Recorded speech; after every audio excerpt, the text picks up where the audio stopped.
কেশবপুরের বিদ্যানন্দ কাটি ইউনিয়নে দোয়া মাহফিল অনুষ্ঠিত। হাফিজুর রহমান, যশোর প্রতিনিধি। বিএনপির চেয়ারপারসন, সাবেক প্রধানমন্ত্রী ও আপসহীন দেশনেত্রী বেগম খালেদা জিয়ার রুহের মাগফিরাত কামনা করে যশোরের কেশবপুরে দোয়া মাহফিল অনুষ্ঠিত হয়েছে। গতকাল মঙ্গলবার বিকেলে উপজেলার বিদ্যানন্দ কাটি ইউনিয়ন বিএনপির উদ্যোগে এই দোয়া মাহফিল অনুষ্ঠিত হয়।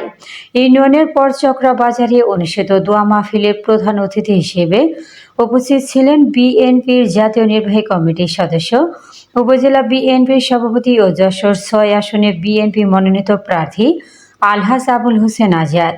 উপস্থিত সকলের উদ্দেশ্যে আবুল হোসেন আজাদ বলেন, বিগত ৪৬ বছর কেশবপুরে এমপি হয় নাই, তাই আমরা বলতে চাই আমরা আগামী দিনে কেশবপুরে এমপি চাই। আপনারা কি এই ১২ তারিখের নির্বাচনকে সামনে রেখে আপনারা দয়া করে কাজ করবেন, আপনাদের প্রিয় প্রতীকের পক্ষে কথা বলবেন, তাহলে কিন্তু আমরা আমাদের নেত্রী আত্মা শান্তির কাজটি করতে সক্ষম হব। সবাই ভালো থাকবেন, সুস্থ থাকবেন।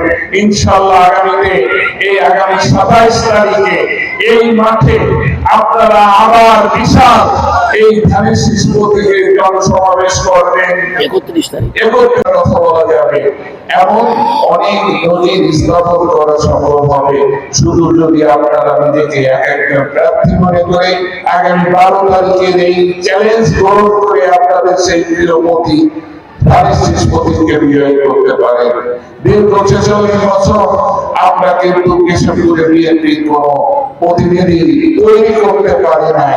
এবার সুযোগ আছে, ইনশাআল্লাহ আপনারা যদি সকলে ঐক্যবদ্ধভাবে কাজ করেন তাহলে আপনাদের সেই বিজয় সুনিশ্চিত।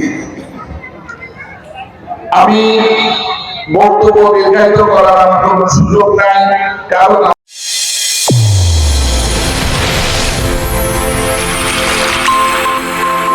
চ্যানেল A1 হৃদয়ের স্পন্দন।